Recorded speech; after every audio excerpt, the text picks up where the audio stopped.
میرے شیخ فرماتے ہیں رب مت ڈھونڈ رہبر ڈھونڈ، جسے رہبر ملا اسے رب ملا۔ رب ڈھونڈنا آسان ہے، رہبر ڈھونڈنا مشکل۔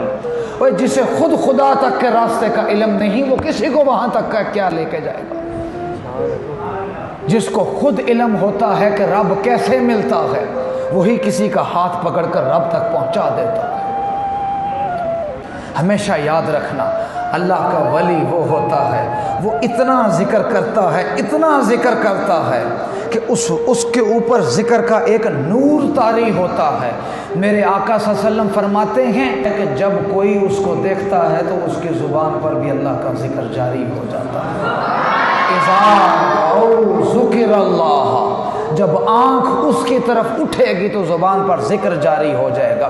تاریخ اٹھا کر تو دیکھو، یہ سارا ہندوستان کفرستان تھا، یہاں پر کوئی کلمہ پڑھنے والا نہیں تھا۔ سلطان الہند و سندھ معین الدین چشتی اجمیری کو حکم ہوتا ہے جاؤ ہند میں جا کر تبلیغ کرو۔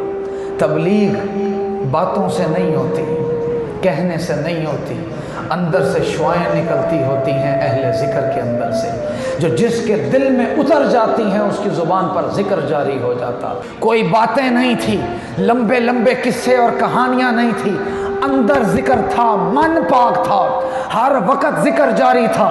جس کی طرف نگاہ اٹھا کر خواجہ اجمیری دیکھتے تھے اس کی زبان پر کلمہ جاری ہو جایا کرتا۔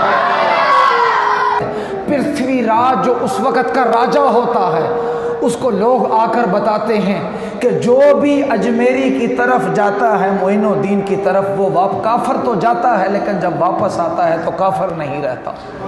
اس کی زبان پر اللہ کلمہ جاری کر دیتا ہے۔ کیوں؟ نگاہ ولی میں وہ تاثیر دیکھی، بدلتی ہزاروں کی تقدیر دیکھی۔